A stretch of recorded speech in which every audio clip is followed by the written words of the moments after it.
how do I stop myself from providing answers?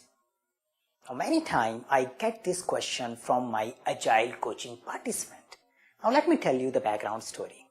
Many participants who comes to our Agile coaching class started their career as a software developer and later on have been doing project management and other kind of stuff before thinking of getting into the coaching kind of role. Now, in those kind of roles, they have been providing answers.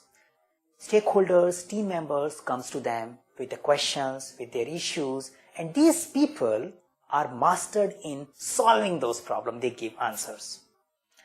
And when they come to this coaching class, when they start thinking of getting into coaching space, they realize now they need to learn a skill where they focus on creating insight in other person's mind so that person who is coming to you can discover the answer on his own.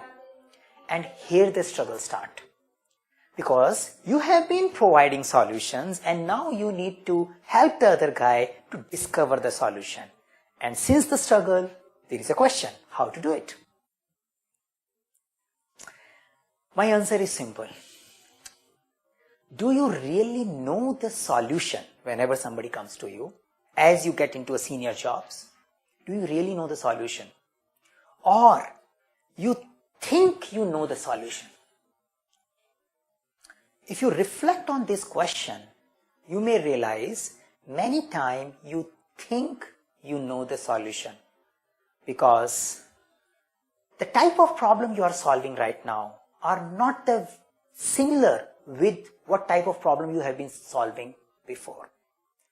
In your earlier jobs, people come to you with some technical problems, technical issues. Say somebody is getting an exception in his Java or an Oracle code. You tell him where to put semicolon and the person puts the semicolon and the exception gets resolved. The game is over. Now this kind of problem has a very definitive solution, and the another thing is this kind of solution also gets validated very fast. Either it works in a 2 minutes time or it doesn't. There is no variability about the applicability of the solution. Now what type of problem you are solving now? As you start growing in your career, you start getting into more people and behavioral issues. Somebody will come to you and ask that how do I make my product owner write better user stories? Or how do I make my product owner collaborate with the development team? Now, if you get these kind of questions, can you give the other person solution? You might think you can. You might have an experience of a similar issue, but this person's area, this person's product owner is a different one. And the another thing is, such kind of behavioral problems, such kind of people problem are very adaptive in nature. You apply a solution, the problem gets changed by that time. So the person who is chasing the solution or chasing the problem should also be adaptive in applying the solution. There is no one way of doing it. Now, in order to fix it, the person who is applying the solution should be discovering the solution as well. And that is why in a coaching kind of area, coaching kind of a space, it is recommended to help the other person discover the solution. Now the question remains, how do I stop myself from giving the solution? My answer is simple. Start from a realization that you don't have a solution.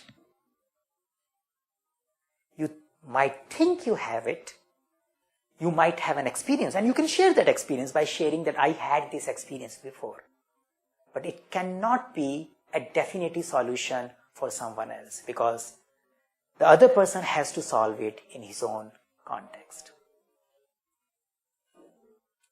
Okay, if you like this particular video or if you want to hear similar stories from us, why don't you subscribe to our YouTube channel so that we can reach you at more efficient and effective way.